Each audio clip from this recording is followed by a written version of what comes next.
faithful stewards of the mysteries of God. After making the conclusion, therefore let no man glory in men, the point that Paul had been headed towards since 1 Corinthians 1 verse 12, Paul pointed out that all things are yours, because ye are Christ's, and Christ is God's. And this included those that were apostles and or ministering the word to the Corinthians. With that premise, Paul continues in what is 1 Corinthians 4 regarding the ministers of Christ. Let a man so account of us as of the ministers of Christ and stewards of the mysteries of God. Moreover, it is required in stewards that a man be found faithful. 1 Corinthians 4 verses 1-2. A short reading, but this needs thorough discussion. Let's dig in. Regarding those who ministered the word to the Corinthian believers, Paul said, let a man so account of us. The word account in this setting, per Webster's 1928 dictionary, means a computation or mode of reckoning, applied to other things than money or trade. So,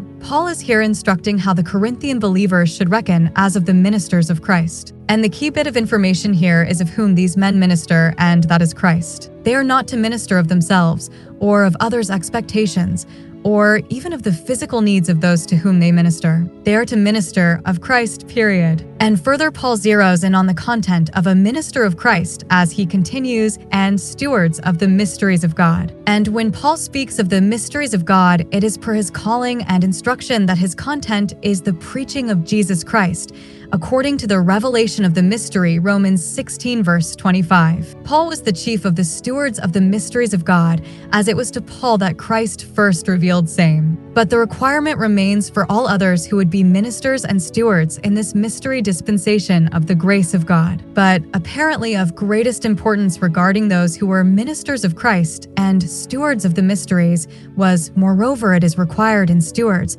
that a man be found faithful. And that ministry and stewardship faithfulness is to the rightly divided word and the associated Pauline mystery revelation given him by Christ to give to us. Apart from faithfulness to Christ's message for us today, the stewardship is less than what God designed it to be. Believer, recognize the standards and requirements of those who would be ministers of Christ and stewards of the mysteries of God to the body of Christ in this dispensation of the grace of God, and have an expectation that they faithfully fulfill this in their ministry to you and the fellowship you attend.